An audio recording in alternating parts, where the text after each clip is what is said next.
Herzlich willkommen zu einem neuen Video. Schön, dass ihr wieder eingeschaltet habt. Ihr habt es gesehen, heute gibt es eine Tauftorte, eine Fischtauftorte. Und ich garantiere euch, die ist gar nicht so schwer in der Herstellung und deshalb sehr, sehr anfängerfreundlich. Die Idee zu dieser Torte stammt nicht von mir. Meine Nachbarin klingelte bei mir, zeigte mir ein Foto dieser Torte und bat mich um Rat, wie sie die Torte zubereitet und was sie alles dafür benötigt. Ich fand die Torte so schön und bot ihr an, sie für sie zu backen, denn so konnte ich sie nämlich gleich auch für euch mitfilmen. Wir haben uns für eine Donauwelle entschieden. Hier könnt ihr natürlich ganz variabel sein, wenn ihr Donauwelle nicht mögt. Backt einfach den Kuchen, den ihr am liebsten mögt, aber bedenkt bitte dabei, auf der Donauwelle ist eine Buttercreme und die Fischschuppen sind Backobladen. Auf Sahne, Quark und Joghurtcremes weichen die Backobladen natürlich mega schnell durch und die dürft ihr dann wirklich erst ganz kurz vor dem Servieren auf die Torte dekorieren. Bei der Buttercreme war es überhaupt kein Thema. Ich habe sie am Tag zuvor zubereitet und am nächsten Tag für die Taufe mitgegeben. Das Donauwellenrezept stammt aus meiner Familie, von meiner lieben Cousine habe ich das Rezept bekommen. Das muss sie gefühlt auf jedem Geburtstag machen, weil Donauwelle echt bei uns immer ein gern gesehener Gast auf der Kaffeetafel ist. Deswegen zeige ich euch heute unser Rezept der Donauwelle. Damit starten wir auch. Wir legen los mit der Zubereitung der Donauwelle. So, das Rezept zum Nachlesen findet ihr verlinkt am Ende dieses Videos und die genauen Mengenangaben schreibe ich euch aber auch nochmal in die Infobox. So, jetzt geht's aber los. Für die Donauwelle habe ich einen Rührteig aus Butter, Zucker, Vanilleextrakt, Eier, Mehl, Backpulver und Salz hergestellt. Habe davon die Hälfte in einen Backrahmen gegeben und die andere Hälfte mit Kakaopulver und etwas Milch verrührt.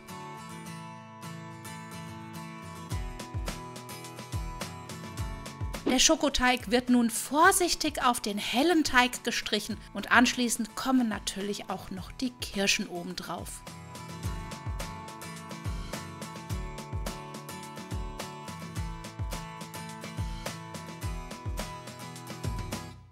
Nach dem Backen muss der Kuchen erst einmal vollständig auskühlen. Ich habe nach dem Auskühlen den Backrahmen entfernt und schneide nun mit Hilfe eines Tortenrings sauber und ordentlich den äußeren Rand weg, sodass nachher eine Optik wie bei einem Naked Cake entsteht.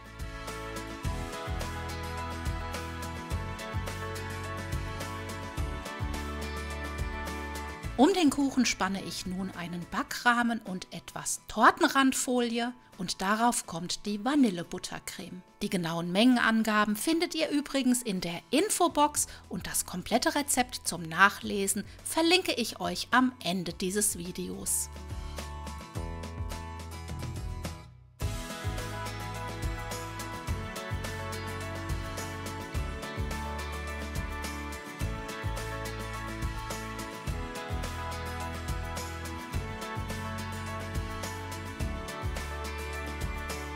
Der Rand wird mit einem sauberen Tuch abgewischt und anschließend kommt die Donauwelle in den Kühlschrank. Während der Kühlzeit wird die Schokoglasur aus einem Blatt Gelatine, etwas Sahne und Schokolade zubereitet.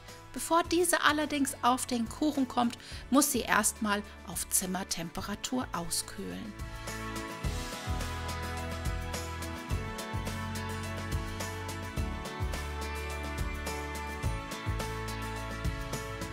Über einen Löffel lasse ich die Schokoglasur auf den Kuchen laufen und gebe die Donauwelle wieder in den Kühlschrank.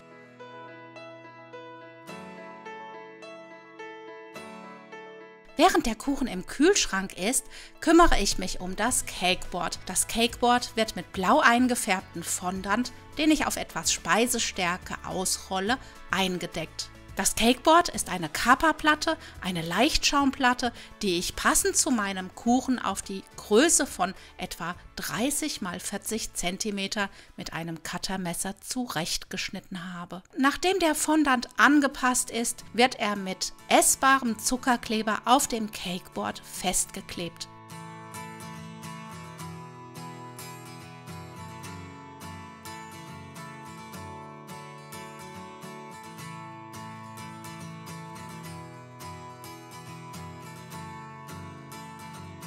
Die Seiten werden bündig abgeschnitten, die Oberfläche ein wenig geglättet und dann kommt das Cakeboard zum Trocknen auf die Seite.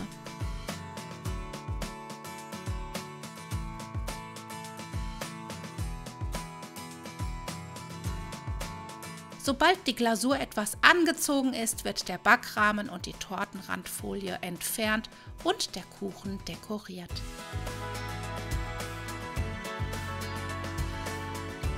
Zuerst wird allerdings noch die Schwanzflosse in Form eines großen Kuchenstücks herausgeschnitten und damit dieses relativ sauber herausgeschnitten ist, habe ich zuvor das Messer in heißem Wasser warm gemacht.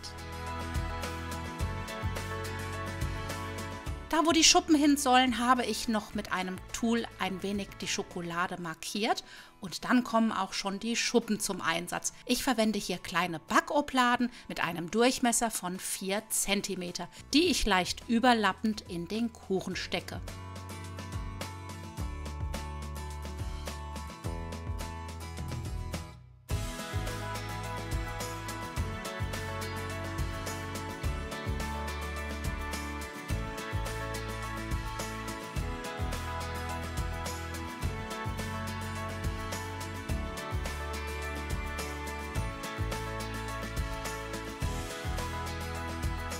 Die Ränder des Mundes und auch die Schwanzflosse werden mit einer Zuckerperlenmischung dekoriert. Welche Zuckerperlen ich hier verwendet habe, das verlinke ich euch in die Infobox.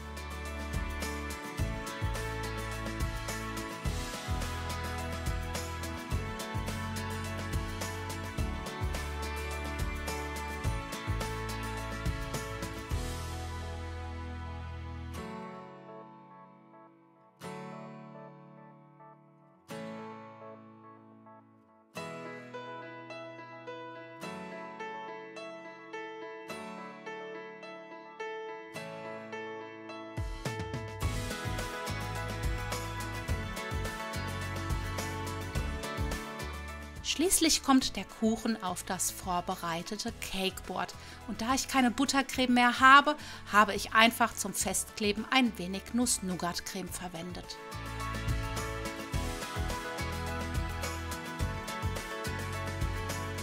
Damit das Cakeboard auch wirklich nach Wasser aussieht, verwende ich blau eingefärbtes Piping Gel. Piping Gel könnt ihr fertig kaufen.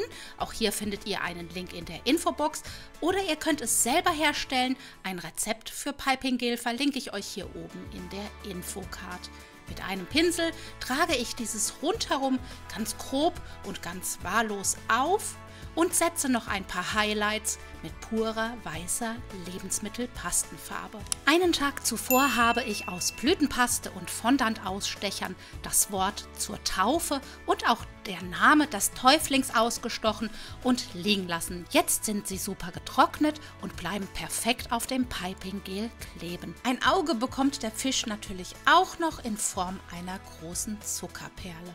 Eine kleine rosa Schleife habe ich mit Hilfe von rosa Fondant und einer Silikonform hergestellt. Hier pudere ich zuerst die Silikonform mit etwas Speisestärke aus, drücke den rosafarbenen Fondant hinein und schließlich wieder heraus.